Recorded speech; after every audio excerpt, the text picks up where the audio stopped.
pengajian tuh dia Al-Quran dibuka sama dia. Pinter ngajinya, Bang. Arab gundunya dibaca dia pinter, terjemahnya dibaca, diartikulasikan, ditafsirkan dia pinter. Terus tamu-tamunya tanya apapun pinter, namanya orang Arab. Apalagi dia punya predikat katanya Habib, ya pasti dia tahulah ilmunya. Pintunya itu ke kamarnya itu kebuka sedikit. Kamarnya itu kebuka sedikit itu. Pas saya beranikan diri, saya juga sebenarnya takut juga karena emang orangnya pemarah juga kan, kadang bahasanya sangat kasar. Pas saya intip, saya lihat mukanya itu si ibu-ibunya itu ada di bawah. Astagfirullahaladzim. Nah ternyata kan artinya di balik citra dia Habib, kiai, panutan juga, ternyata kan dia penipu.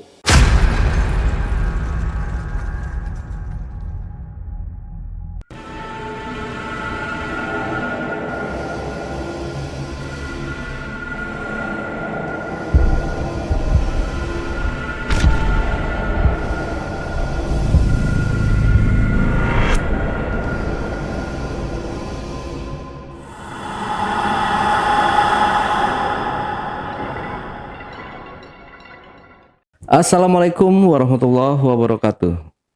Jumpa lagi dengan saya, Ale Jejak Backpacker. Tentunya dalam obrolan misteri Jejak Backpacker kali ini, kembali saya menghadirkan seorang narasumber yang pernah mengalami kejadian mistis. Seperti apa kejadian mistis yang dialami oleh narasumber kita pada malam hari ini? Langsung aja kita sapa narasumbernya.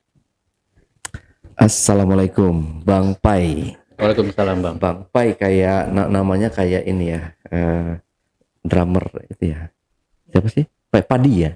Kebetulan, Iya. Bang. Hah? Kebetulan aja, Bang. Sama ya. Oke, Bang Pai ini dari mana? Saya dari Bogor, Bang. Dari Bogor. Oke, aman ya perjalanan Bang ke sini ya. Lumayan jauh, Bang.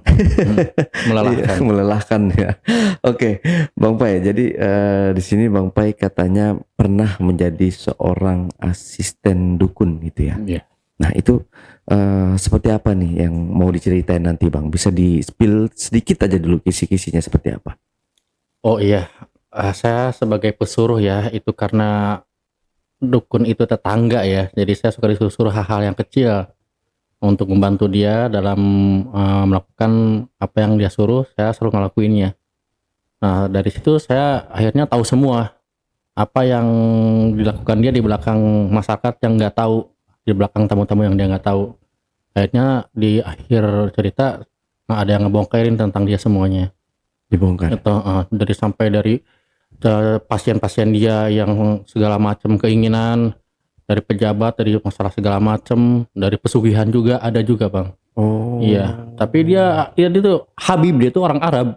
Oh. Dia mengaku Habib dia. Oke. Iya, Arab. Wah, oke. Kalau gitu menarik ini. Iya. Berarti cabul juga dia ya. Cabul, Bang. Karena saya sendiri menyaksikannya, Bang. Oke, kalau gitu disimpan dulu Bang Pai ceritanya. Baik, Bang. Kita lanjut setelah ini ya. Siap, Bang. Tapi sebelum Bang Pai menceritakan pengalaman mistisnya lebih lanjut lagi, saksikan setelah OMG yang satu ini. Kopi Liong Bulan, nuansa legendaris di mana keunikan rasa dan aroma mengalir dari setiap biji kopi pilihan. Keistimewaan yang dipersembahkan bagi mereka yang menghargai cita rasa terbaik. Gurih dan aroma asli yang khas dibuat dengan sempurna. Kopi Liong Bulan, keajaiban dalam setiap aroma. Oke, Bang Pai.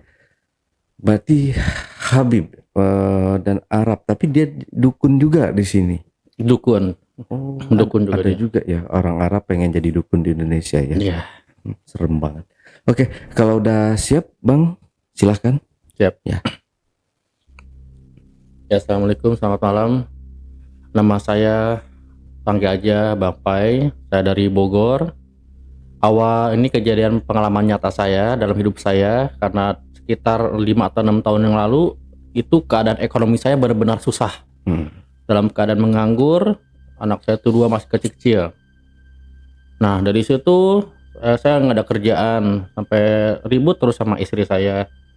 Lama-lama istri juga bantuin cara saya cari kerjaan. Nah, satu satu siang hari tuh istri saya datang nyamperin saya, kan panggilnya ayah ya. Ya, nah itu Pak Iwan ada kerjaan katanya. Kerjaan apa? Nah, nggak tahu, disuruh ke sana katanya. Pak Iwan yang mana? Saya nggak tahu karena saya tuh bukan orang asli orang daerah rumah istri saya. Karena jarak dari rumah saya ke rumah istri saya itu ada sekitar 45 menit, jauh juga. Nah, karena saya di situ kebenaran dulu tuh tinggal sama mertua tuh. Nah, lalu saya samperin tuh ke rumah orang itu. Assalamualaikum, Mbak. Nah, nah, ini bahasa Sundanya saya carogenya Yuli. Nah, terus saya katanya ada kerjaan, Mbak. Nah, oh iya, nah, kamu mau kerja apa aja? Apa aja, Mbak? Nah, saya lagi nggak kerja. Ya udah nih, ambilin tanah nih, ini karungnya. Nah, dia nyodorin karung tanpa basa-basi. Tanah kayak gimana, Bah? Dengan bahasa kasar, mungkin saya iniin ya, lemparin karung. Ya buat pot lah. Nah, baik, Bah, saya sabar, karena emang saya benar-benar butuh. Lalu saya cari tanah tuh sekitar 300 meter lah dari rumah Bah Jangkung itu, saya sebut Bah Jangkung ya. Nah, saya cari tanah tuh, Bang. Saya ke kebun, saya gali-gali. Nah, saya berpikir kalau banyak mungkin dikasih uangnya banyak juga, saya berpikir gitu ya. Nah, saya bawa, saya pikul tuh karena saya nggak punya motor juga, saya pikul tuh lumayan berat juga. Pas nyampe rumahnya, langsung dia, nih buat kamu. Nah, ngasih tuh bajang itu namanya 20.000. Saya sebetulnya kesal juga, nggak sesuai ekspektasi saya gitu. Harusnya dikasih banyak lah gitu, ternyata 20.000.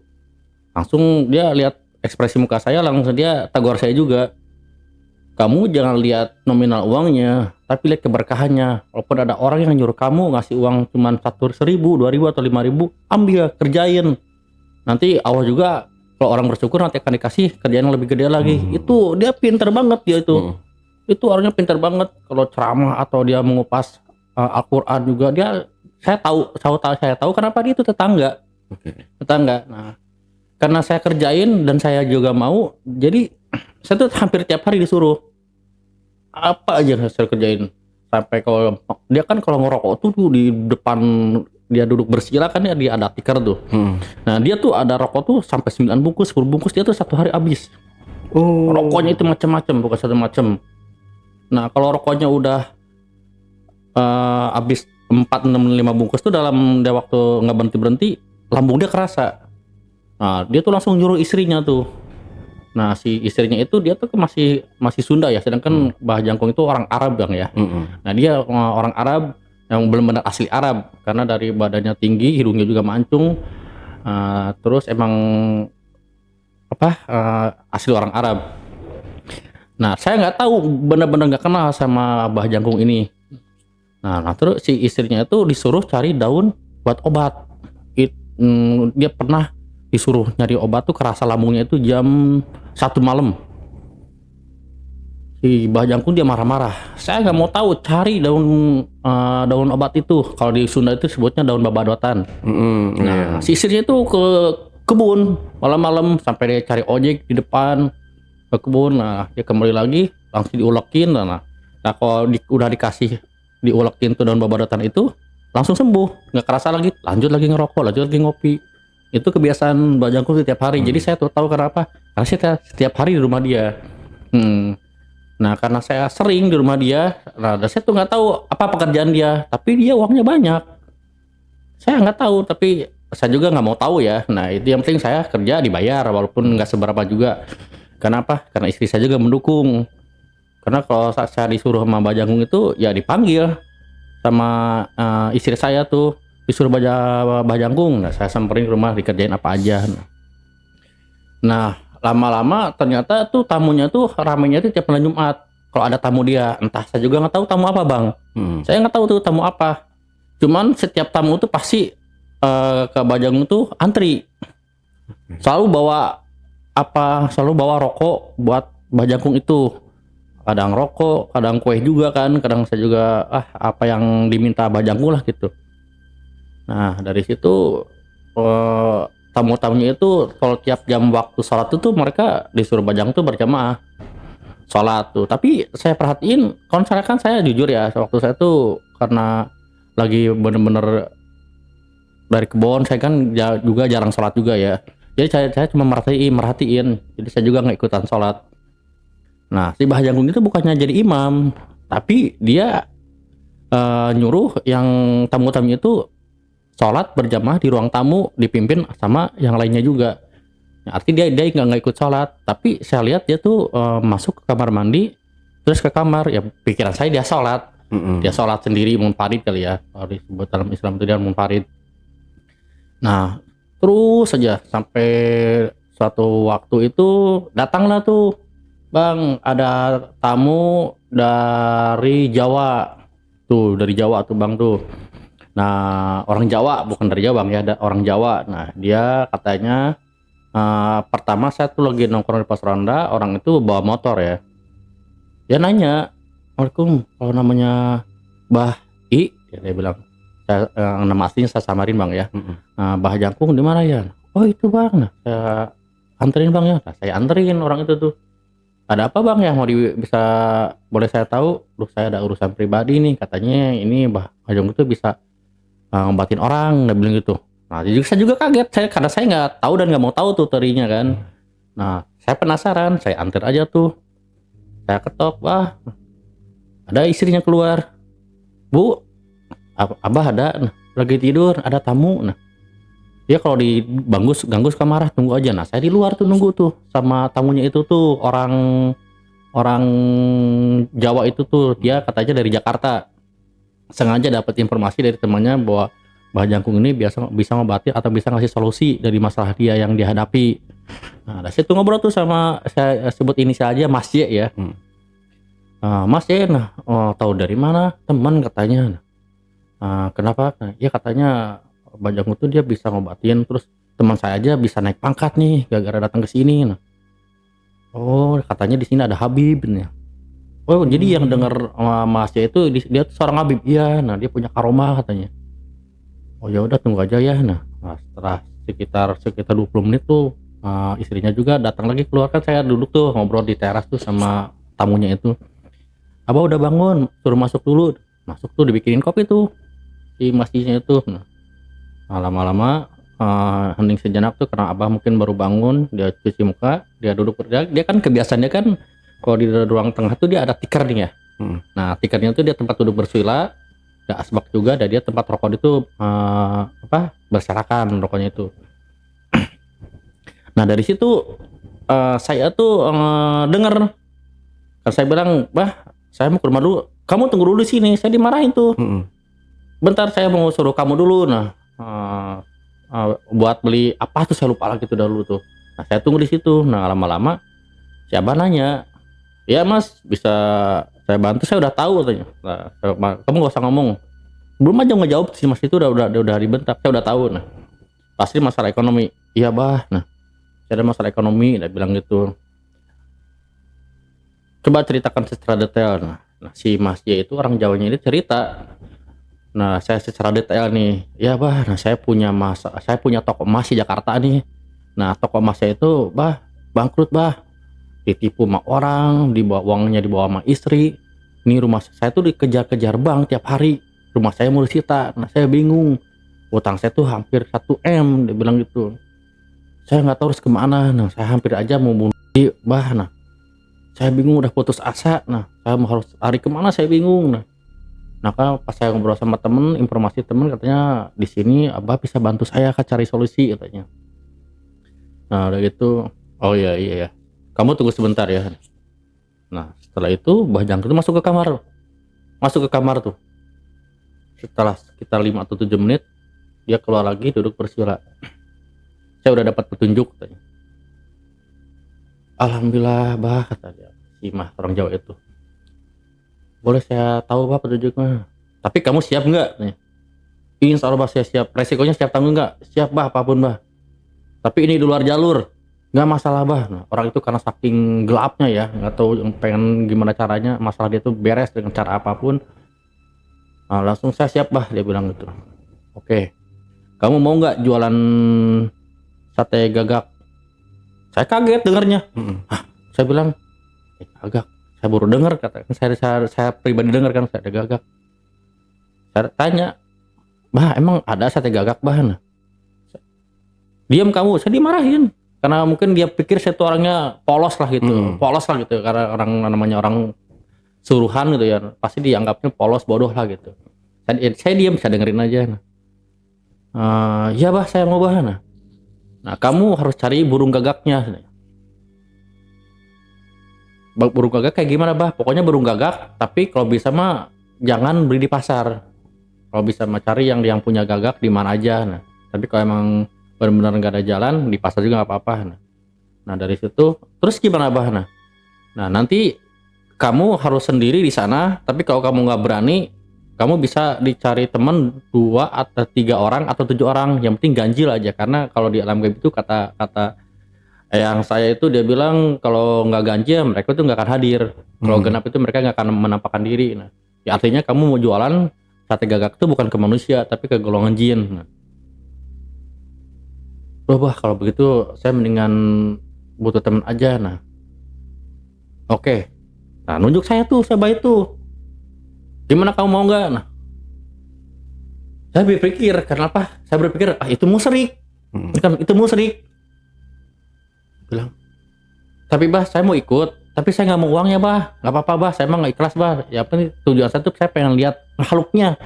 Saya pengen lihat makhluknya aja bah. Nah saya nggak mau uangnya. Nah karena saya benar-benar takut gitu ya, karena takut mempersekutukan Tuhan tuh takut, bener-bener takut di situ. Walaupun saya tuh jarang sholat juga ya, tapi seenggaknya saya tuh paham lah gitu. Ya ada satu lagi, nanti saya kontak. Dia bilang tamu saya satu lagi, nah dia security di Jakarta juga. Nah pokoknya kamu nanti pulang dulu, bawa persyaratannya yang saya harus dibawa burung gagak semuanya hitam tuh, sama madat bakaran. Apa itu? Bakaran dia seperti kemenyan, cuman levelnya lebih tinggi. Kalau bisa apel jin, tapi kalau apel jin terlalu mahal, bisa sampai 9 juta katanya. Tapi kalau apel jin itu lebih cepat katanya. Yang datang tuh rajanya, yang banyak uangnya, yang punya ilmu tinggi. Nah tapi kalau kamu uangnya pas-pasan, madat juga nggak apa-apa, buhur juga nggak apa-apa.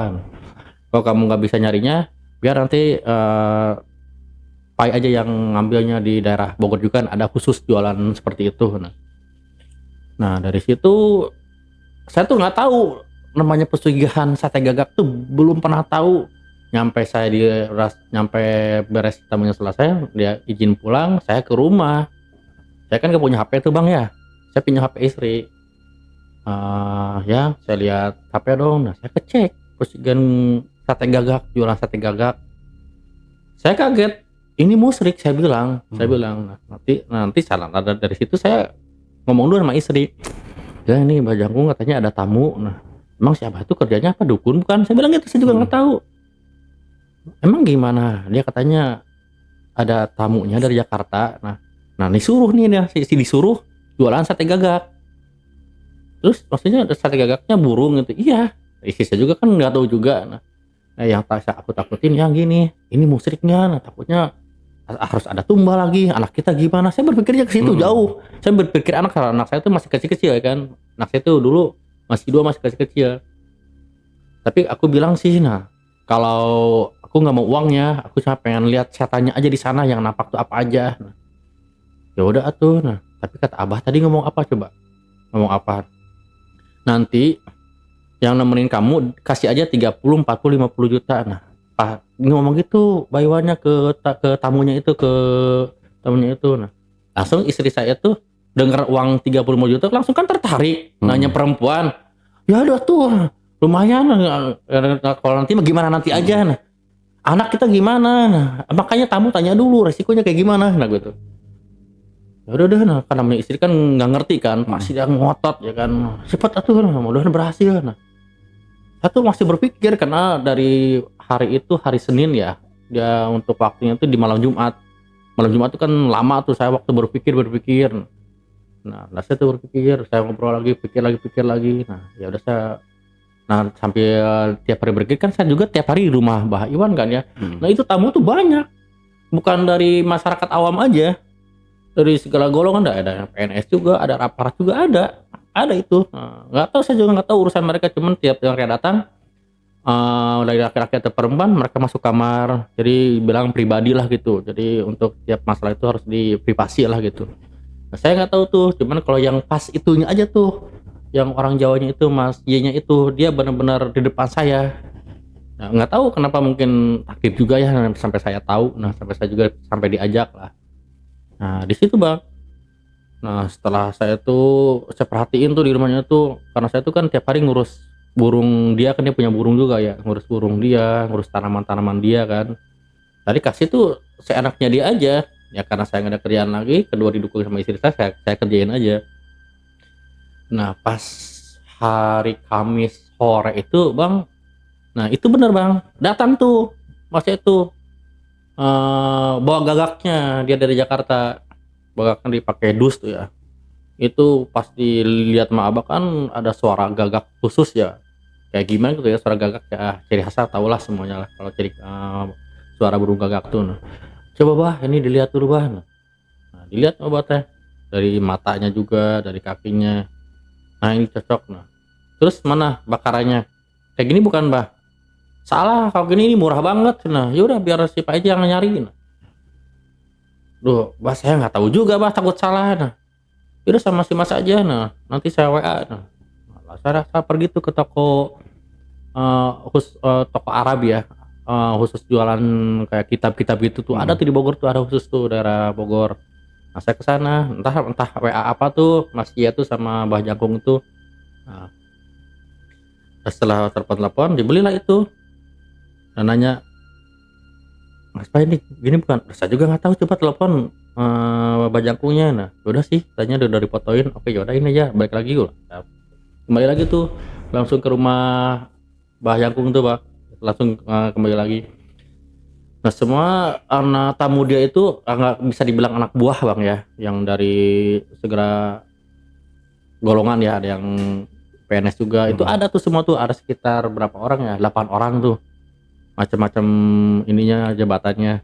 Nah saya tuh di situ semuanya persiapan Bang, persiapan lokasinya. Emang saya juga nggak tahu tuh lokasinya di mana Bang, tahu nggak lokasi? Saya juga nggak tahu. Nah katanya ntar gimana Abah aja, nanti jam 8:30 berangkat. Nah, jam 8:30 tuh semuanya siap-siap tuh Bang tuh. Ya semua tuh siap-siap. Ya kita kemana Bang? Ke Gunung Salak. Set deh, terus saya bilang Gunung Salak itu angker Bang ya. Serius loh? Iya, tapi kalau nggak angker ya nggak akan jalan.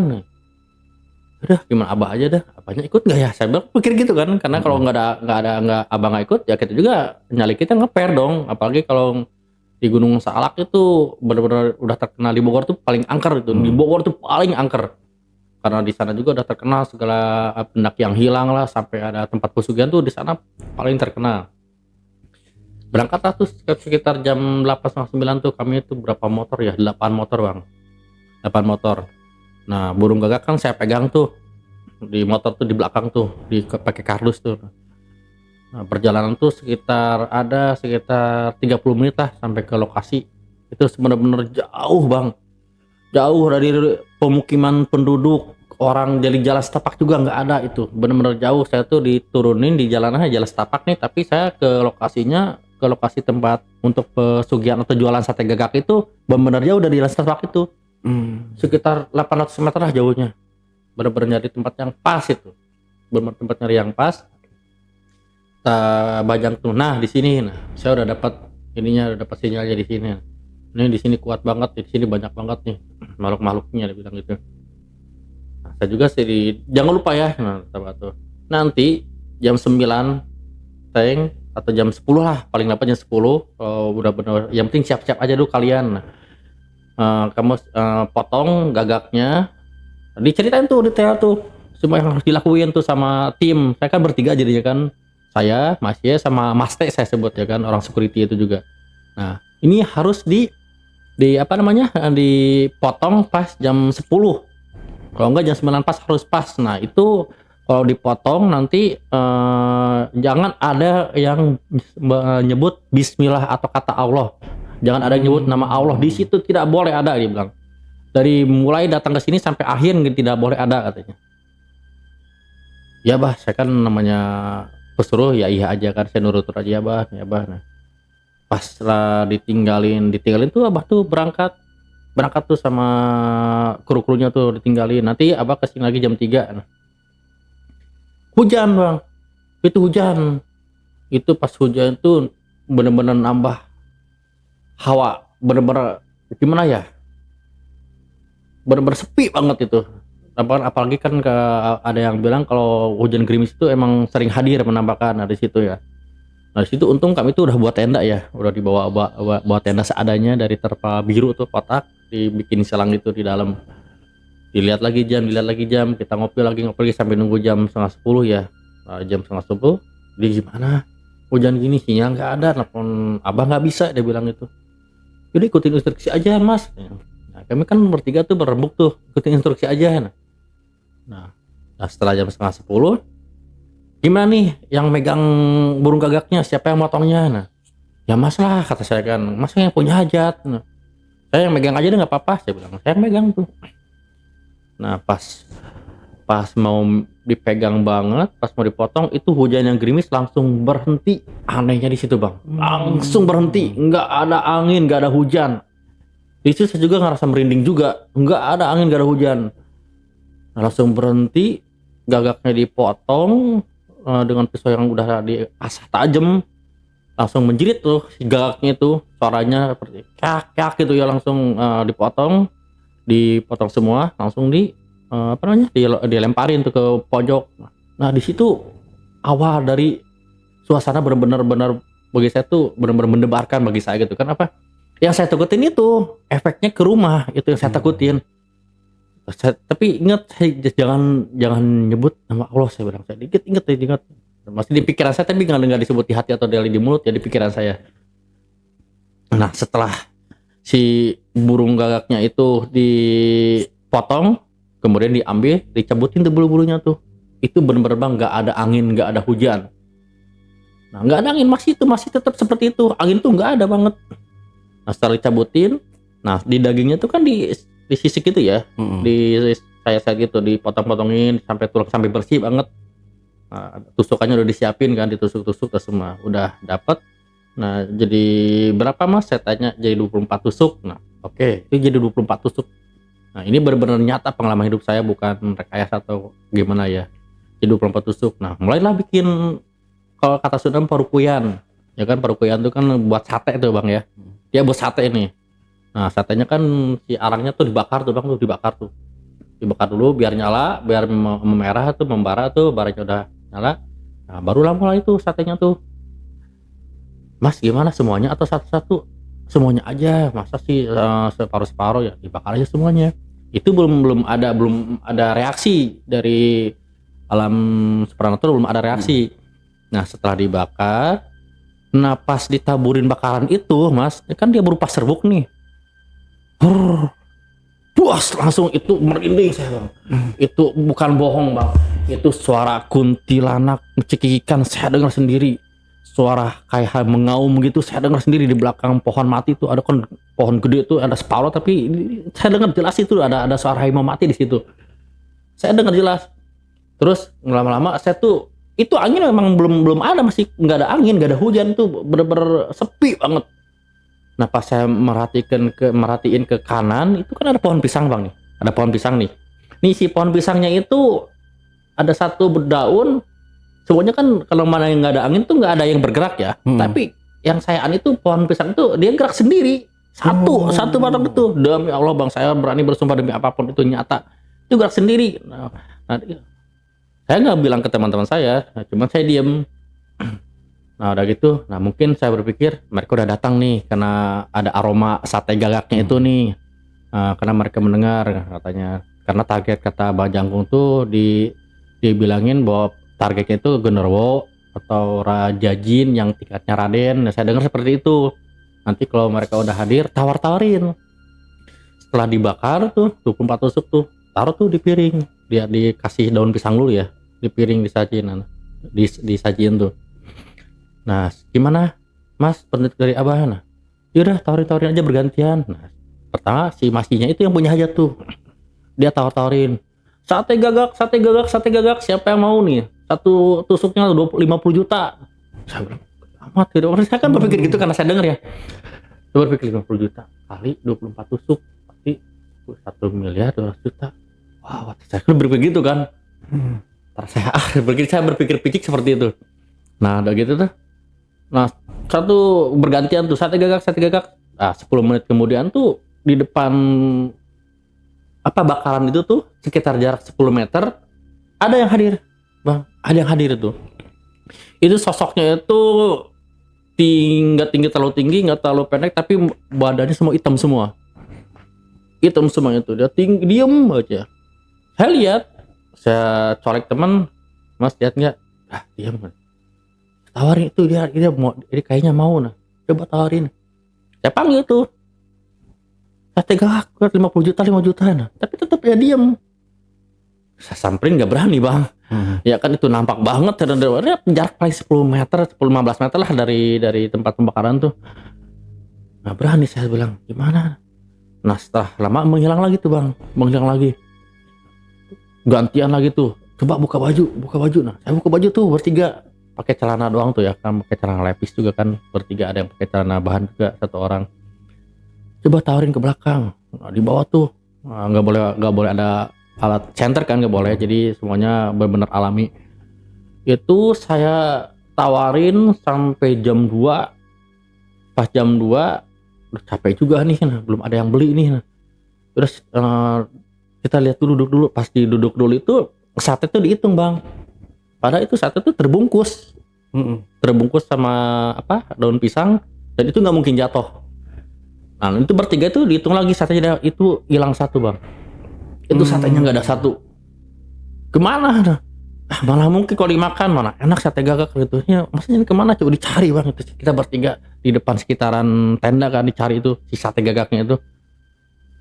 Nggak ada, kemana ya? Nah, masa sih dicolong, kan saya berpikir gitu kan, malu kayak gitu. Nah harusnya bayar lah kalau 50 juta, atau nanti uangnya ya itu laku 1 kali ya, berpikir gitu. Nanti uangnya taruh di mana, kan karungnya ada di tenda. Coba dicek karungnya. Nah itu kan emang ada karung tuh sekitar banyak juga ya, ditumpukin ya, sekitar ada 8 karung lah gitu. Gak ada uangnya, gimana ya. Ya setelah itu ya udahlah, lanjut. Nah itu emang bener-bener ngelakuin ritual penjualan sate gagak itu bener-bener saya lakuin, Bang ya, emang bener nyata dalam hidup saya. Nah itu pas jam 2 lewat 5 menit itu ada petir kilat, Bang, itu kilat. Pas ada kilat itu menyambar, saya tuh mau nyebut istighfar dalam hati. Astagfirullahaladzim. Nah di situ, Bang, astagfirullahaladzim. Pas nyebut istighfirullahaladzim, saya nggak bilang juga, saya usap muka, astagfirullahaladzim. Nah, ada gitu, sampai lakuin tuh sampai jam berapa, jam 4 kalau nggak salah, jam 4 pagi tuh tetap nggak ada hasil juga. Nah, jam 4 jam setengah 5 tuh banyak aku ngejemput tuh, berapa orang tuh di motor, 4 motor tuh, 8 orang tuh ngejemput tuh. Jemput, datang, gimana? Nggak ada, Bah, nggak ada hasil, Bah. Nah cuman penampakan doang diceritain. Nah jujur, ada yang nyebut sama Allah nggak? Saya nggak ngomong, Bang. Siapa takut dimarahin, saya nggak ngomong. Saya nggak inget tuh saya nyebut nama istighfarnya jam berapa, yang penting itu pas tengah malam aja. Ini ada yang nyebut nama Allah nih. Nah saya, jin peliharaan saya ngomong ke saya. Nah itu mereka kabur semua. Nah yang udah ngumpul semua itu mereka kabur semua. Siapa yang ngaku aja ngaku. Mas nggak ngomong nggak? Enggak, saya nggak ngaku karena saya takut dimarahin, Mas. Saya takut dimarahin. Ya udah, nanti kita ulang lagi. Nah dari situ bergegas. Lah artinya belum rezeki kali, Mas, saya bilangnya. Sabar aja, Mas ya. Nah, mungkin ada jalan yang lain. Saya cuma menasihati supaya orang yang punya hajatnya itu dia bersabar lah gitu, untuk hasil yang diperoleh, bahwa itu nggak ada hasil banget. Bergegaslah pulang tuh, masuk. Pas ada kejadian itu tuh, ritual pesugihan atau jualan sate gagak itu di Gunung Salak tuh benar-benar jauh dari mana-mana. Nah, langsung pulang tuh berkemas, kita langsung tidur lah. Tamunya itu kan orang Jawa Masihnya itu kan tidur di rumah Pak Iwan, saya kan pulang ke rumah. Nah istri saya juga gimana ya, nggak tahu, aku salah apa, ya aku nyebut istighfar kan, kata Mbah Jangku nggak boleh nyebut istighfar, tapi aku nggak ngomong. Tapi ya gimana mau dapat uang tuh, setan pada takut ya kan, istri dengan polosnya ngomong seperti itu. tapi kamu jangan bilang lagi, saya bilang gitu. Nah itu kan secara spontan karena ada kilat. Ngeri juga kalau lagi ngelakuin gitu, nanti kalau aku kena petir gimana, nah kan nanti kamu sendiri yang malu. Nah saya bercanda seperti itu di rumah kan. Ya udah, nah setelah itu pulanglah tuh yang orang Jawa itu mas. Nah tetap aja tuh tamunya tuh banyak, tuh yang minta apa namanya, yang minta pengen naik jabatan, pengen minta perusahaannya makin gede segala macam. Nah itu yang berdatang tuh tiap hari tuh ada aja. Nah cuman kan pas emang dia terkenal tuh di masyarakat itu kan, dia tuh terkenalnya baiknya kenapa? Karena siapapun yang pinjam uang ke dia pasti dikasih, asal nggak dibungain, asal tepat waktu. Contohnya nih, kita pinjam tanggal 1 nih, 1 Juni. Nah 1 Juli tuh harus dibalikin, kalau enggak mulutnya tuh, nama banyak tuh mulutnya dimaki-maki segala macam. Kalau telat aja 1 hari 2 hari, kecuali kalau datang jam pas tanggal 1 datang, saya belum ada bah, dikasih keringanan atau 3 hari. Nah itu dia nggak dikasih bunga.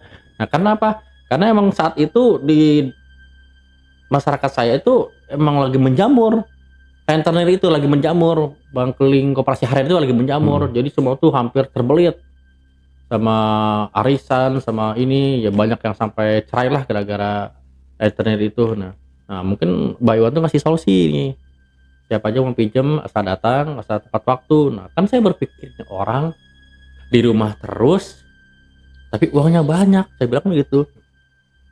Saya kembali lagi, saya nggak mau tahu. Nah yang penting saya disuruh dikasih uang gitu aja. Nah di satu hari itu nih ada nih ibu-ibu nih datang sampai nangis, saya butuh uang, dia bilang gitu. Berapa? 1 juta.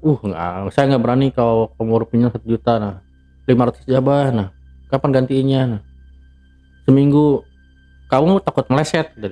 Udah saya kasih waktu sebulan tapi harus tepat, dia bilang gitu. Bukan 1 2 bang yang pinjam uang ke dia tuh, banyak. Nah saya tuh aneh, kenapa saya nggak pinjam aja ya, saya berpikir gitu. Saya ngomong sama istri tuh, Neng gimana kalau pinjam? Ya udah, terus gantinya gimana, karena aku kerja di rumah dia. Ya udah pinjam dah. Saya juga pinjam, dikasih tuh, saya juga dikasih. Saya tuh kalau katalah pinjamnya 500.000 tuh dulu tuh, dikasih pinjam ke siapa itu 500.000. Nah udah gitu, bah kalau saya belum ada jangan dimarahin bayar. Nah kan tahu sendiri kan saya kerja di sini kan, dibayarnya pakai kerjaan aja bah, kayak sama siapa aja. Dan udah ngerasa deket banget tuh di situ tuh, udah ngerasa deket banget sama Bawin itu, Abah Jakungnya itu.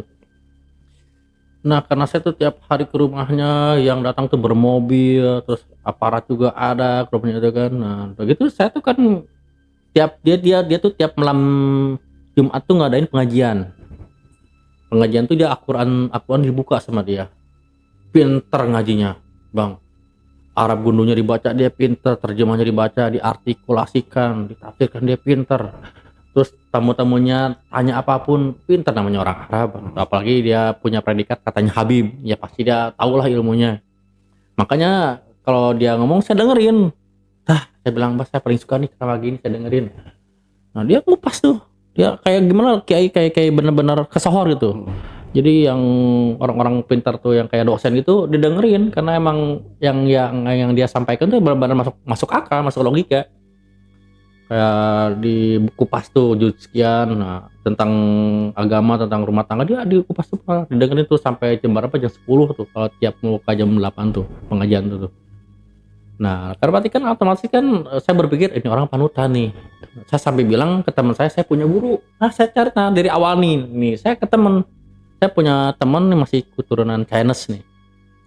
Nah dia kecil bareng sama saya bilang, Red saya punya guru nih. Nah mau ketemu nggak? Guru apaan? Nah, ya main aja dulu, dia bilang gitu. Ya udah next ya. Nah hari Minggu aja gue kesana. Nah hari Minggu mendatang tuh teman saya tuh datang ke rumah Bah Jangkung itu. Saya kenalin, Bah ini teman saya bah, mau konsultasi. Nah di situlah ada dia konsultasi tuh panjang, ngobrol-ngobrol. Tapi kata-kata rokoknya keluarin, kan saya udah seru bawa rokok kan, kesukaan dia kan rokok Ji Samsu kan, rokoknya kan. Nah dari teman saya itu dia curhat tuh, atau dia tukar pikiran tuh, lama-lama ternyata dia cocok. Cocok. Nah, ini bagus nih. Nah, nanti katanya malam Jumat tawasulan dia bilang. Jadi kalau tawasulan tuh dia tiap malam Jumat tuh bikin apa ya? Kayak nasi tumpeng kuning.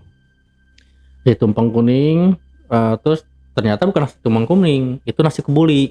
Nah, nasi kebuli kan ternyata orang yang emang khas dari Arab ya. Nah, yang bikinnya kan istrinya. Nah, ini nasi apa kok beda banget sih dari berasnya pra gini. Nah, ini nasi kebuli, nah emang khas makanan orang Arab. Nah, makanya abang nggak mau ganti istri itu kenapa? Dia cari yang cocok untuk yang bikin nasi yang kesukaan itu susah, dia bilang itu. Yang dia ganti istri juga belum tentu bisa dapetin yang bisa bikin nasi kebuli. Nah, oh gitu. Nah, oh iya katanya. Nah dari situ awalnya tuh teman saya tuh dikolaborasi.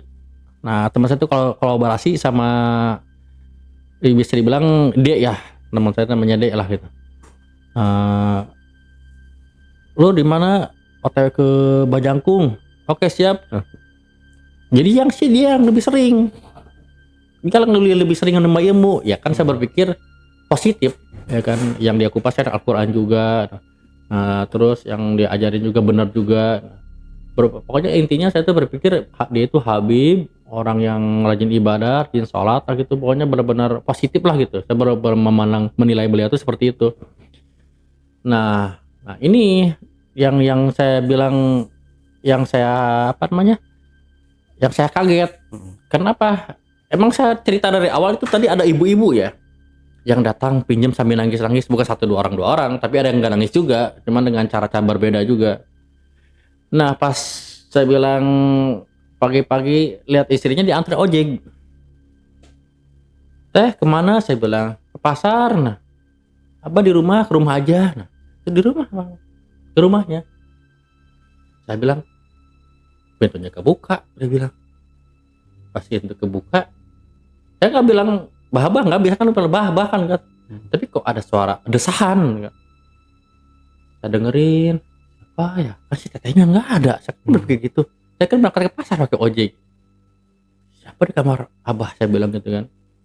Ya, suaranya ya seperti orang melakukan hubungan intim gitu, jelas banget. Nah, setelah itu saya pintunya itu ke kamarnya itu kebuka sedikit. Kamarnya kebuka sedikit itu.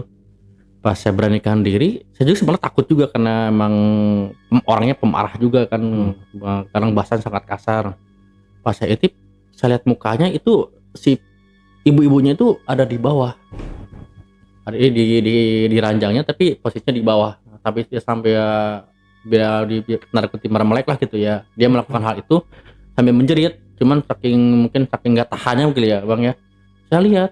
Tapi mereka si ibu itu nggak ngelihat saya ngintip tuh. Nah, saya kenal itu orang itu, saya kenal. Nah, saya kenal. Oh itu Ibu M. Kok sama Abah, dia kan udah punya suami juga kan PNS. Gajinya juga kan gede, saya berpikir gitu. Kenapa ngelakuin hal itu? Saya berpikir di situ juga. Gimana ya? Dan saya karena kalau saya punya HP saya pasti videoin ya. Karena saya dulu nggak punya HP juga punya istri satu-satunya.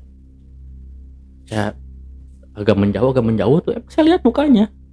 Ya, emang saya perhatiin tuh emang di yang di sebelah pintu teh saya lihat tuh dia setengah badan ya, kelihatan lah gitu dari dia udah bener-bener full nggak pakai baju itu si ibunya itu kan. Dan yang dari situ saya mundur saya kaget kok, saya langsung berpikir orang yang saya panut, saya junjung, saya tuntut ilmunya kok gini. Saya berpikir gitu, kok gini ya. Ini ada apa ya Allah, saya sampai nyebut ini ada apa nih, siapa sebenarnya dia. Nah, orang-orang datang ke dia minta berkah, minta pertolongan, ini kan artinya kan dia tuh cuma perantara ya kan, cuma perantara. Tapi kok dia ngelakuin hal yang dilarang agama. Dia bilang. Nah setelah itu bodo amat nah, yang penting saya berpikir balik lagi ke pemikiran dasar saya, yang penting saya kerja digaji bisa buat jajan anak saya gitu, saya berpikir gitu. Nah lama-lama kemudian kejadian lagi bang, kejadiannya apa, pagi-pagi saya ke rumahnya. Wah teteh kemana, kan saya bilangnya ke teteh ya kalau ke istrinya kan. Teteh kemana? Lagi pulang ke mertua. Kalau bilang saya suruh ambil sesuatu ke sana, dia bilang berapa hari Bah? 3 hari. Oh, nah atau nanti kan berpikir 3 hari dia sendiri, dia kan berpikir. Juga saya nggak berpikir jauh ke situ juga. Saya nggak berpikir jauh ke situ juga. Nah, karena karena istrinya nggak ada. Nah, kan saya tuh sering ngobrol tuh sama dia tuh sampai jam 2 pagi di rumah tuh. Ngomongin apa aja. Tapi saya nggak berpikir negatif bahwa dia itu ternyata di luar jalur lah gitu. Nah, pas besoknya, Bah, saya mau ke rumah orang tua saya tajur dulu Bah ya. Nah, waktu itu kan mindsetnya tuh kan saya tuh nggak ada di daerah situ kan. Nah, saya berarti pulang nih jauh, jaraknya jauh. Nah, setelah saya pulang ke rumahnya, nah kan saya bilang ke istri saya dulu kan, saya bilang itunya nggak ada, nah istrinya nggak ada, nah terus kamu mau kemana, kan nggak ada kerjaan kalau gitu, nah aku mau pulang ke mamah dulu saya bilang gitu kan istri kan. Tuh kamu daripada itu temenin aja dulu Abah, nah, takut siapa tahu dia ada kerjaan, nah nanti aja dulu aku masih capek, dia bilang. Nah setelah lama-lama saya ketiduran bangun, dia istri manggil saya lagi, cepet kamu ke rumah Abah lagi. Ya udah dah, apa kek, deketin dia kek gimana kek caranya, dia bilang. Nah pas dari itu saya tuh pas kan dia kan ada pintunya tuh di depan rumah tuh, ada pintu tertutup. Bah nggak ada, saya bilang. Ternyata pas saya ke pinggir ada pintu dapur yang kebuka. Nah si pintunya kan dia lorong ke sini nih. Nah pas saya masuk ke kamar, saya gak dikunci kan, di pintu saya buka, itu si abahnya lagi bermesraan sama istri orang situ juga Bang. Orang situ juga. Untung saya bilang, saya dimarahin bahasa kasar, "Jaik non bacot lah, ngomong lah tuh mereka itu tegabuk sopan sampun kasarnya gitu." Kalau saya ini halusin, kamu kesini nggak ada sopan, nggak ada etika, harusnya kamu bilang dulu assalamualaikum apa, ketok-ketok dulu. Nah tadi dengan bahasa kasar seperti itu. Kan Bang saya nggak tahu, kan di depan saya udah panggil Abang nggak tahu, berangkat lu. Nah ya karena saya disuruh saya berangkat aja. Nah, saya nggak cerita sama istri itu, saya nggak cerita bahwa apa yang saya lihat itu dia ngelakuin lagi sama istri orang lagi. Ternyata istri orang itu yang pinjam uang ke dia. Yang pinjam uang ke dia. Pinjam uang dia. Kalau nggak Tapi salah posisi mereka cuma bermesraan aja, enggak? Bukan bermesraan, berpelukan. Jadi udah tinggal backholdernya aja si ibunya. Dengan siapanya udah sini masuk, ini nggak tahu kemana, karena yang penting itu udah intim aja, udah hampir intim ya. Kalau mungkin kalau saya telat mungkin udah melakukan hubungan suami istri lah gitu. Ini posisi itu udah di dapur dekat kamar mandi di situ. Nah, saya pas pergokinya di situ. Nah, saya bilang saya pulang ke istri itu, saya nggak cerita, saya ngelamun aja kenapa. Nah abahnya ada nggak, diam aja, kenapa tuh cerita tuh, enggak, saya bilang. Lama-lama tuh besoknya dipanggil lagi, istri saya ngomong, ya dipanggil sama abah tuh. Apaan, enggak sana aja dulu. Nah saya datang tuh Bang, ya Bah, nah saya dimarahin, kamu jangan ngomong ke siapa-siapa. Dia bilang, saya digituin, nih buat kamu saya kasih uang cuma 50.000 saya kasih sama dia tuh, dia bilang ke siapa-siapa. Nah dia punya hutang 2 juta nggak bisa bayar, nah udah kamu tutup mulut, dia bilang gitu.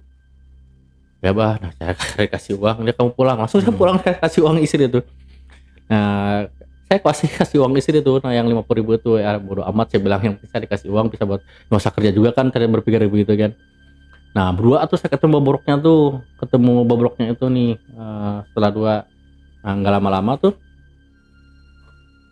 pas hari tanggal berapa saya lupa lagi, 3 hari dari situ aja dia bilang ke saya, itu bantuin bawain barang katanya. Di mana Bah? Nah itu di jalan, dekat jalan raya kan, mobil nggak bisa masuk, nah kamu bawa aja sini, nah mau jalan pakai motor kayak. Nah ya udah siap Bah. Nah saya langsung ke depan Bang, saya ambilin tuh, ada beras 1 karung, Indomie tuh 8 dus, minyak kelapa tuh banyak, pokoknya sembako aja tuh banyak. Ini buat kemana? Ini buat pesantren di mana Lu William, dekat mertua istri. Nah itu ada pesantren Abah di sana, dia bilang gitu, ada pesantren Abah di sana. Nah ini buat ke sana nih, ini rutin, dia bilang sebulan sekali rutin nih, orang ini ngasih, nah dari Jakarta, pengusaha juga. Nah tamu-tamu Abah nih, relasi Abah banyak, dia ceritain nih, yang tentara, yang ini segala macam banyak nih. Ini rutin nih tiap bulan, uangnya aja nih. Nah setelah itu nanti juga dia mau transfer dia 10 juta. Buat amat bah, nah kan bukan buat abah, dia bilang. Nah, kan abah ada laporan dari kiai, dari pengurus di sana bahwa di sana longsor, kata dia bilang gitu, longsor. Nah, tolong difotoin tuh, dikirim aja tuh ke tamu abah tuh, dikirim tuh foto-fotonya. Nah saya bilang, yang tamunya bilang, bah kira-kira butuh biaya berapa untuk membenarkan longsor itu? Kata abah tuh 10 juta. Ya udah bah, nanti saya transfer 10 juta. Saya dengar sendiri kan di telepon itu kan. Nah di telepon itu kan, karena yang ngirim tuh orang-orangnya nggak ikut juga, yang ngirim kan anak buahnya juga yang ngirim segala macam sembako tuh. Wah, apa punya pesantren? Saya tanya gitu. Iyalah, nah di sana. Ntar kapan-kapan ngajak ke sana lah gitu. Dan dia berpikir lagi. Jadi saya ragu lagi. Dia punya pesantren, predikat di masyarakatnya baik, suka minjemin uang segala macam lah. Tapi kok saya masih berpikir kok dia lakuin hal yang dilarang agama. Dia zina dengan istri orang gitu. Di situ nah berpikirnya. Kembali lagi saya acuh lagi. Bodo amat. Nah, pas sekitar 2 minggu kemudian kan istrinya udah pulang tuh bang, istrinya Lili Liang tuh, dia udah pulang tuh ya. Nah di istrinya pulang itu welcome, saya biasa tiap hari di rumahnya. Berarti saya tuh di rumahnya tuh sekitar 5-6 bulanan lah ya, ngikutin dia itu. Tapi kadang saya dapat rezeki dari abahnya kecil, kadang dari teman-temannya disuruh apa beli, dikasih uang gitu. Jadi saya ambil hikmahnya, berarti rezeki saya bukan dari abah aja. Nah, mungkin ini jalannya gitu. Nah si istrinya itu pulang biasa melakukan aktivitas, saya juga hampir jarang-jarang di rumahnya. Nah setelah itu saya tuh ada panggilan kerja di Tebet ya dulu tuh ya. Cuman saya udah senang tuh sama istri. Nah udah pas 2 hari lagi, saya masih ingat tuh 2 hari lagi saya mau datang ke kantor Tebet tuh, datang untuk apa, memenuhi panggilan itu, interview itu. Nah itu pas jam 2 malam ketok-ketok, ada yang ketok rumah saya kan posisi masih satu rumah sama mertua kan ya, cuman posisi saya di depan cuma disekat sama tembok aja. Nah, tapi tetap saya pisah gitu, masih satu sama mertua. Kebetulan saya tuh nggak tidur, istri saya udah tidur, anak saya udah tidur. Ya, Hai, siapa? Teteh. Saya seperti kenal suaranya, saya bilang itu. Saya itu tadi gorden kan. Dia nangis, saya melihat dia udah nangis, matanya merah banget, rambutnya acak-acakan gitu. Saya buka, ada apa teh? Saya belum buka dulu, ada apa teh? Nah. Buka dulu, cepetan. Dia tergesa-gesa, ada apa teh? Nah. Cepet buka dulu. Nah. Saya takut. Ya takut apa tuh? Cerita aja. Saya paksa buka kuncinya, buka teh. Istri saya nggak bangun karena tidurnya nyenyak. Bisa nggak? Dia bilang. Bisa apa teh? Anterin saya. Nah. Kemana? Ke Lili Liang pulang. Teh jam berapa ini teh? Saya bilang gitu. Saya juga ngantuk. Dia bilang. Tolong please. Nah. Tadi bensin di sana saya ada uang, kalau di sana mah nanti saya minta ke ibu saya. Ya santai dulu teh, minum dulu, saya bilang minum dulu. Saya nggak bisa lama-lama, takut abah nyariin. Ya kenapa? Abah kan suami teh sekali bilang gitu. Kenapa harus takut? Kan tiap hari teteh di rumah dia kan gitu. Ya nanti saya ceritain cepat. Aduh saya bilang siapa? Saya bilang saya nggak punya motor kan. Nah, kebenaran kan ada saudara ipar yang punya motor. Terus satu diketok dulu, pinjam motor sebentar, teteh jangan keluar dulu ya, nanti takut ada orang yang salah paham, yang bilang gitu. Saya pinjam tuh ke saudara ipar, motor bakal keluar, tapi kalau William kejauhan, saya nggak kuat. Saya bilang gitu, sini aja deh, ke rumah teman aja gimana ya, yang penting kalau dari sini aja, dia bilang gitu, kalau dari sini aja. Yaudah kemana aja serah, nah gitu, udah gitu. Saya pinjam HP istri saya dulu, saya pinjam dulu kan, saya kan ada WA teman kan, diteleponin gak diangkat, mama diangkat, Lur ada masalah, siap Lur, dia bilang masalah apa? Pokoknya standby, saya ke rumah lu sekarang, oke. Nah, tunggu, nah dia bilang gitu. Siapa tuh si tetenya itu? Malam-malam tuh berarti nyampe ke rumahnya itu jam 1:30 bang, 1:30. Nah, saya juga kaget, jam tengah malam, apalagi istri orang ya bang, istri apa bang, itu bos sekaligus guru saya, dia dalam persepsi saya tuh.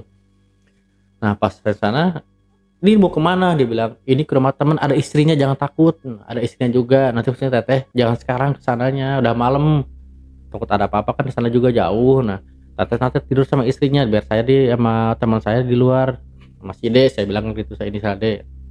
Ya udah hayu, nah, dia bilang hayu, udah saya pas ke rumahnya, nah, diketok lah, tok, Nur siap, ini udah teteh, nah, teman saya juga kaget. Abah gimana, nah udah izin abah belum, udah nanti aja ceritanya, nah masuk ceritanya tuh di ruang tamu, di kursi tuh, di sofa tuh duduk tuh, saya dianiaya sama abah. Dianiaya, dia bilang dianiaya.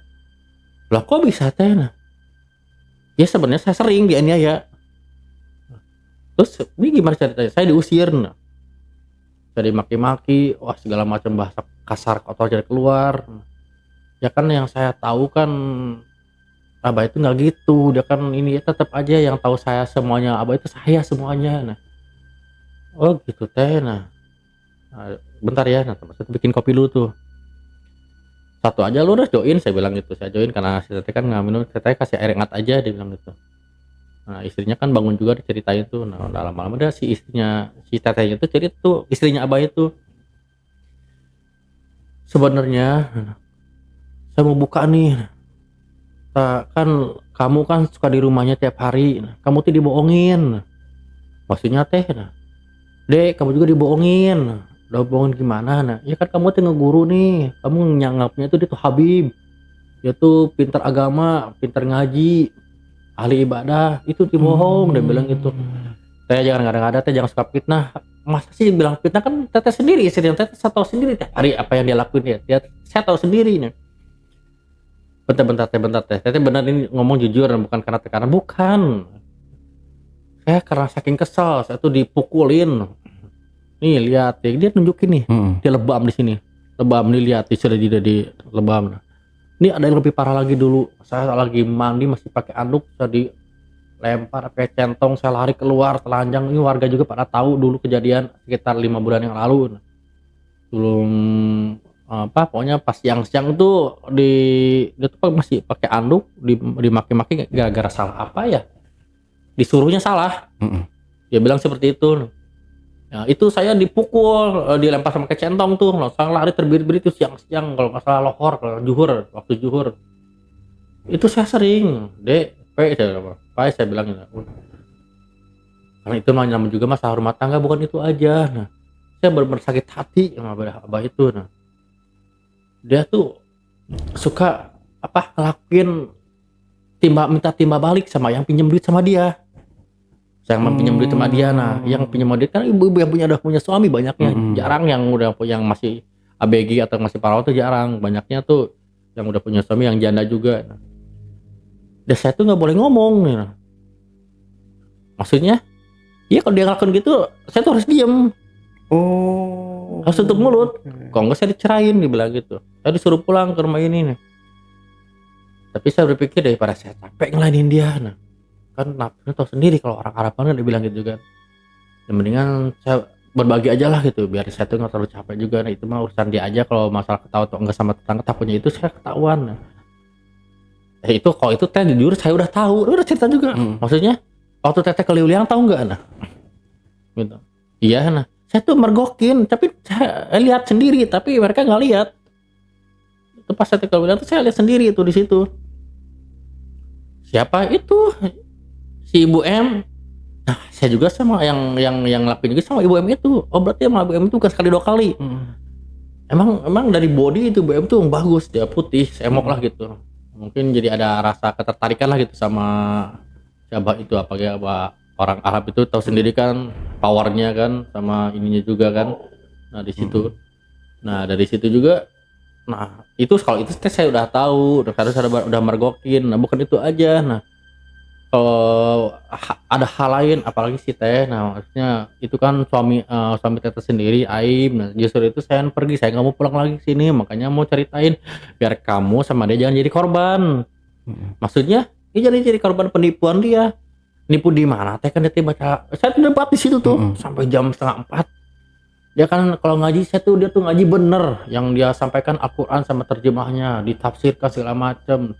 Terus tamu-tamu juga disuruh sholat, nggak ada yang menyimpang lah gitu, artinya sesuai dengan syariat menurut saya. Nah, cuman masalahnya tidak berjamaah di masjid aja. Nah kan nggak apa-apa, yang penting di rumah berjamaah juga nggak masalah. Nah, bukan, jadi gini, kamu tahu nggak, dia bilang punya pesantren.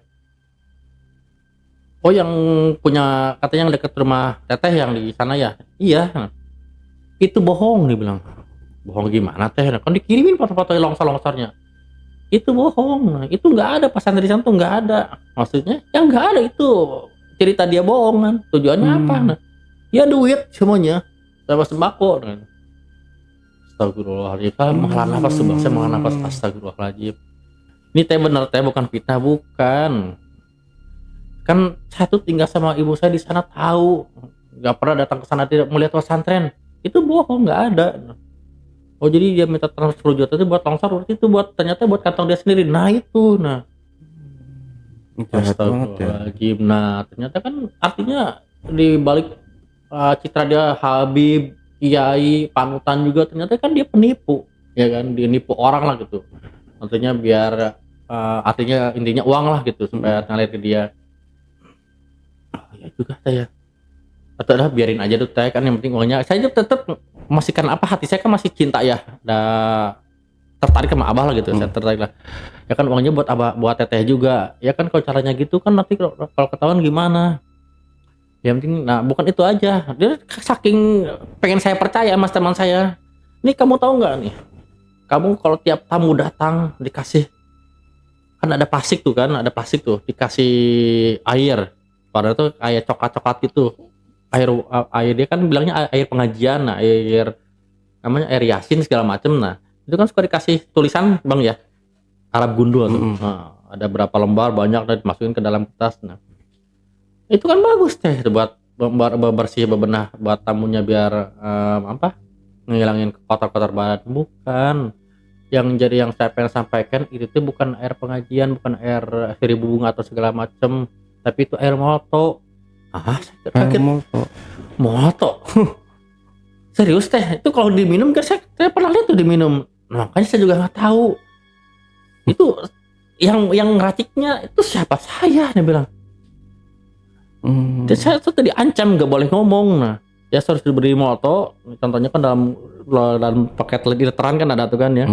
Nah dia bilang tuh beli 5 botol atau 10 botol, nanti dimasukin ke baskom, di baskom itu ditulisin Arab, dimasukin. Nah nanti dibawa tuh di tempat tikar dia tuh.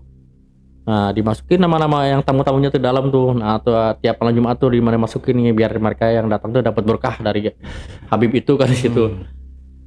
Oh itu moto teh. Nah emang apa-apa, emang moto kan apa, bukan masalah itu. Nah tambah lagi nih, kalau dia nih tiap maghrib atau tiap maghrib aja nih, tamu-tamunya anak buahnya suruh sholat di ruang tamu, mereka suruh berjamaah, tapi abahnya itu nggak jadi imam, tapi abahnya dia sholat sendiri. Dia ke kamar mandi, cukup muka doang sama tangan, masuk ke kamar, kan satu di kamar ada sholat kan? Enggak, tiduran. Demi apa teh? Demi Allah. Astagfirullahaladzim. Saya kan berpikir, ini bahaya nih orang nih, kan bilang berpikir bahaya juga nih kan. Tapi kan yang penting saya nggak dirugiin, saya berpikir gitu kan. Nah saya tuh yang saya takutin itu, abah tuh tahu bahwa si istrinya itu dibawa sama saya. Nah setelah itu setelah dibongkar bobroknya, ternyata dia itu kedoknya itu agama, kiai, dia pinter ngomong, pinter ceramah, pinter segala macam. Nah panutan, nah ternyata dia penipu semuanya. Nah dia tuh ternyata si abahnya itu penipu, dengan tambah lagi hypersex juga, dukun cabul juga dia kan. Artinya kan memanfaatkan orang dalam kesempitan, mau minjemin uang, kalau nggak bisa bayar harus digituin. Nah itu yang disampaikan sama istrinya itu, kalau nggak bisa bayar itu yang harus dipakai. Oh gila, nah, makanya bukan 1 2, ternyata banyak. Nah, ya tapi yang saya pergokin cuma 2 teh. Nah Ibu M sama Ibu Y, saya bilang itu. Nah, itu saya udah sering nyaksiin sendiri. Nanti si istrinya tuh tahu dia ngelakuinnya. Jadi kalau ngelakuinnya sering nih mereka, si Ibu M sama Ibu Y ini sering pinjam duit ya? Sering, jadi nggak dibayar. Jadi bayar sih harus dibayar, tapi kalau nggak mau bayar harus digituin. Selama dia belum bisa bayar harus digituin. Makanya mereka kasih waktu lagi sebulan. Nah, bulan depan nggak bisa bayar, gituin lagi. Jadi Nagih berarti ya, nah gitu. ibu-ibu ini pada nagih ya. Iya, gitu. Ketagihan. Jadi ya Heeh. ya jadi karena udah dapet uang, dapet Black Mamba itu tadi ya, ya keenakan. Keenakan.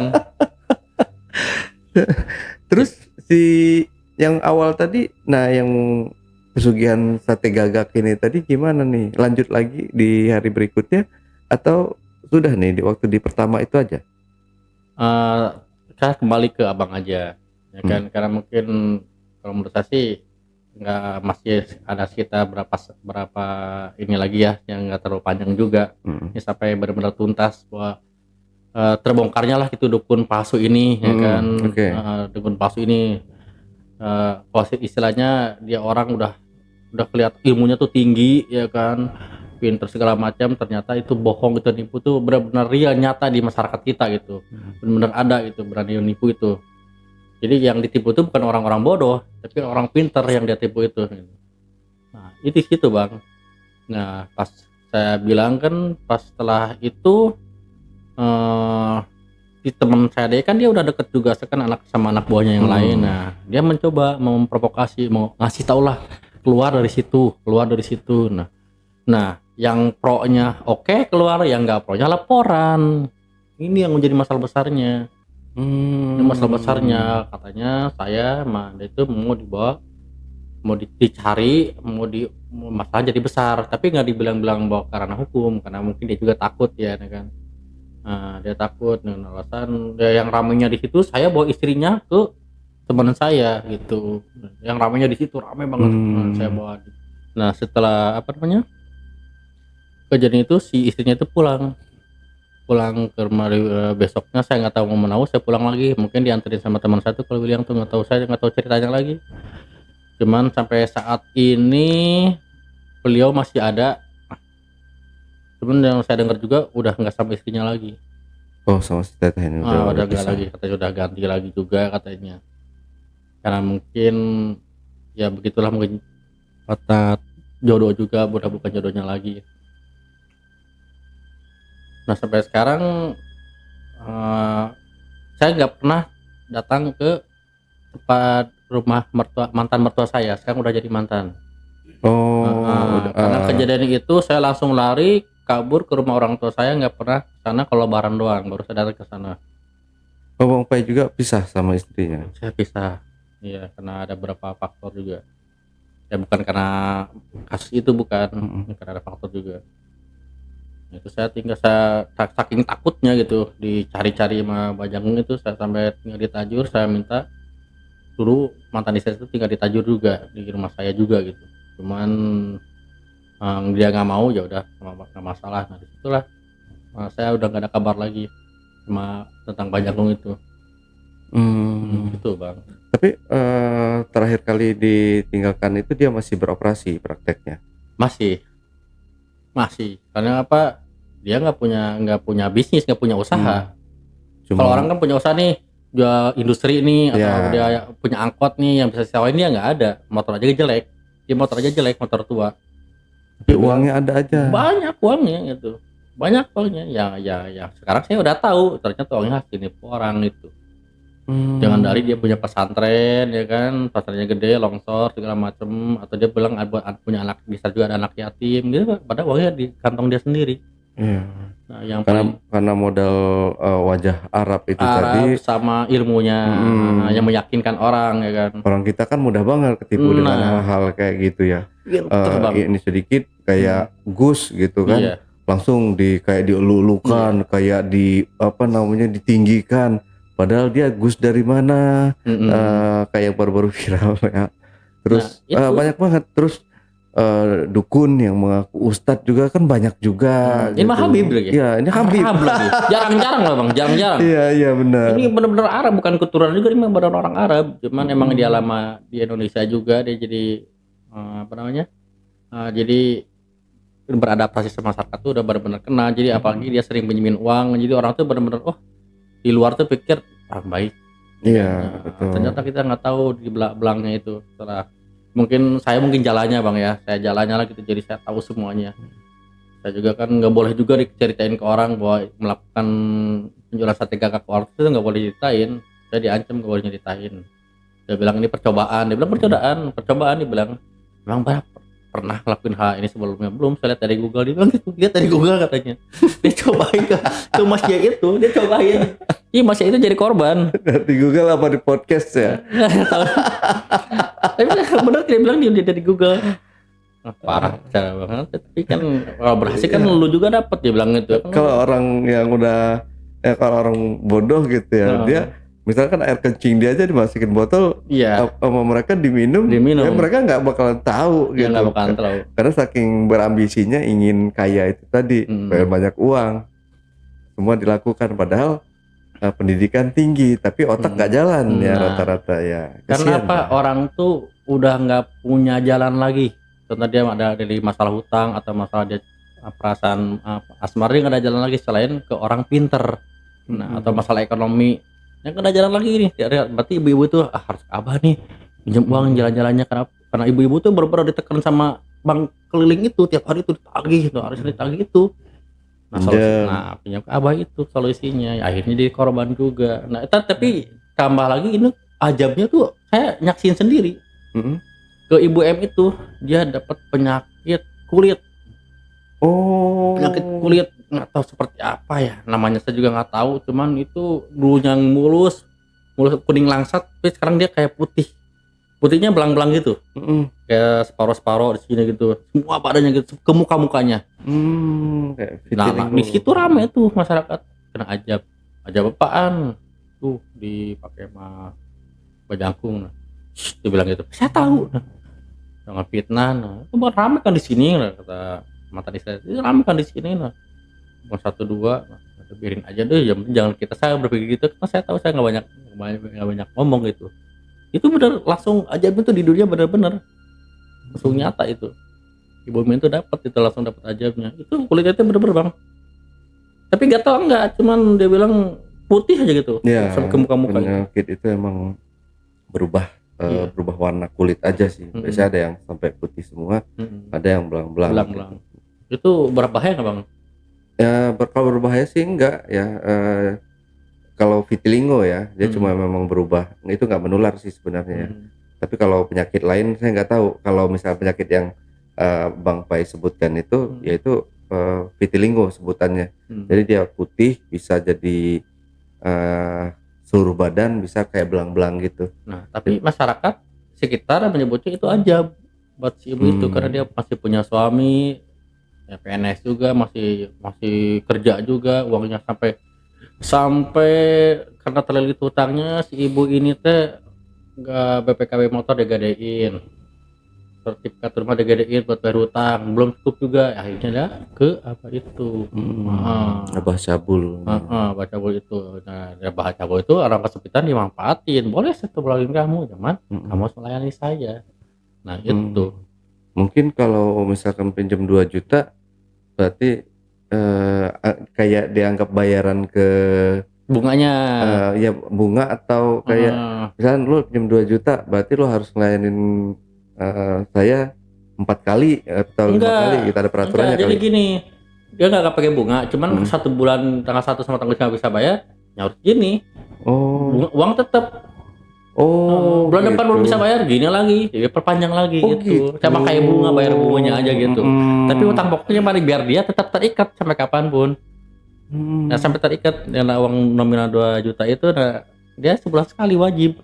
Tapi emang kali si ibu-ibu ini pada pengen doang kali, dia sengaja nggak mau bayar biar bisa dipakai kali. Mungkin lebih puas sama abah itu daripada sama suaminya gitu. Karena emang dari postur tubuh sampai juga jauh banget. Jauh banget. Karena kan kecil juga, kurus juga, dan abah tuh tinggi, gagah lah gitu. Kalau sebenarnya udah tua banget, sekitar umur 60 tahun. Kalau nggak salah. Jadi, mungkin sekarang umuran 67 tapi masih gagah. Masih gagah. Nah, jadi mungkin itu juga dengan alasan nggak dibayar, dia punya kepuasan sendiri di situ. Oke. Ya, Bang Pai. terakhir Bang Pai, ada yang mau disampaikan lagi atau ada yang mau ditambahkan Nah, jadi pesan-pesannya mungkin ke teman-teman di rumah? jadi begini, artinya emang banyak ya perdukunan, orang-orang mengaku orang pinter, ya kan. Termasuk saya juga nih. Kalau saya sih bisa bilang orang pinter bukan, nggak bisa apa-apa. Cuman kalau untuk orang kesurupan, saya juga bisa ngobatin, cuman dengan sebisa saya gitu. Nah, artinya banyak jangan pernah percaya. Benar kata Rasulullah SAW, jangan percaya peramal, dukun, kahin itu jangan percaya. Karena apa? Saya sendiri menyaksikan bahwa bahwa dukun itu banyaknya penipu, dukun itu banyaknya bersekutu dengan setan. Dan menurut saya apalagi dukun itu banyaknya cabul. Kenapa? Karena yang datang ke dukun itu kebanyakan 70% itu wanita, ibu-ibu. Jarang laki-laki datang ke pedukunan itu. 70-80% wanita. Nah, makanya banyak yang dukun disebut dukun cabul itu kenapa? Nah, karena dia benar-benar pengen disembuhin atau diobatin atau cari solusi nih sama dukun ini, ya ibu-ibu ini semuanya rela ngelakuin apa aja. Mau diperbankan tubuhnya segala macam atau ngeluarin uang segala macam. Nah, dengan dalih biar masalahnya selesai. Ya, artinya kalau menurut saya sih para suami jangan pernah izinkan ibu-ibu atau istri-istrinya datang ke orang pinter. Kita mau kiai kita mau ke orang dukun, orang pinter. Nah, itu intinya gitu. Menurut saya. Karena menurut saya itu dukun atau kahin itu semuanya penipu.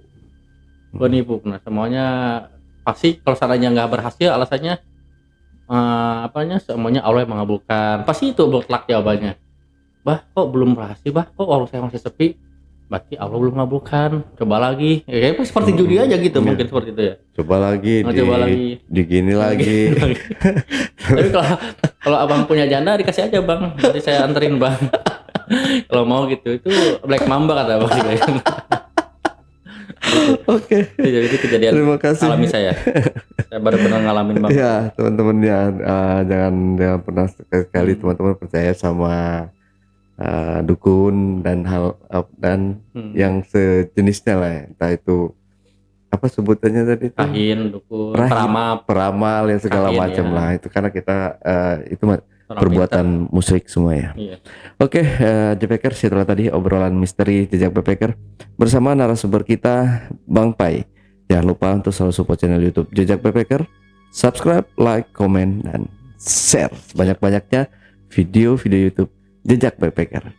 Dan buat teman-teman juga yang punya pengalaman menarik dan ingin menceritakan langsung di studio Jejak Backpacker, teman-teman dapat menghubungi admin melalui nomor WhatsApp di 0858 47683 atau di 0852 1234 5683. Wassalamualaikum warahmatullahi wabarakatuh.